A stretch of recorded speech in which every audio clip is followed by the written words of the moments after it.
অংগদেৱ ইউনিভাৰ্চিটিয়ে BSc medical technology কোৰ্ছৰ লগতে paramedical কোৰ্ছৰ entrance পৰীক্ষাৰ ফলাফল ঘোষণা কৰিছে। নিজৰ মোবাইলত ৰিজাল্ট চাবলৈ প্ৰথমতে কাম কৰিব এই ভিডিঅ' ডেসক্ৰিপচন বক্সত লিংক থাকিব, লিংকত ক্লিক কৰি দিব। তাৰ পিছত এনেধৰণৰ ইন্টাৰফেস আহিব। তাৰ পিছত এই পেজৰ তলত যাব, স্ক্ৰল ডাউন কৰি ইয়াতে চাওক কি লিখা আছে চেক ৰিজাল্ট। এই অপচনত ক্লিক কৰি দিব। ইয়াতে ক্লিক হিয়াৰ অপচন আছে।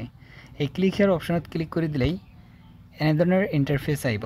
তাৰ পিছত ইয়াতে কাম কি ইয়াতে এই ডাউনলোড স্কোৰ কাৰ্ড এই অপচনত ক্লিক কৰি দিব। ইয়াতে কি চাব পাৰিব জনাই দিব বিচাৰিছো। ইয়াতে অনলি কিমান নম্বৰ পাইছে আৰু কিমান ৰ্যাঙ্ক এইখিনি চাব পাৰিব। ইয়াতে এপ্লিকেশন নম্বৰ আৰু ইয়াতে পাসওয়াৰ্ড এন্টাৰ কৰি এই লগইন অপচনত ক্লিক কৰি দিওক। দিয়াৰ পিছত লগইন হ'ব। হোৱাৰ পিছত লেফট সাইডৰ অৰ্থাৎ বাওঁফালে লিখা আছে যে স্কোৰ কাৰ্ড, তাতে ক্লিক কৰি দিব। তাৰ পিছত ডাউনলোড কৰিব। ডাউনলোড কৰিলে তাতে চাব পাৰিব যে কিমান নম্বৰ পাইছে আৰু ৰ্যাঙ্ক কিমান, এইখিনি ডিটেইলছ চাব পাৰিব।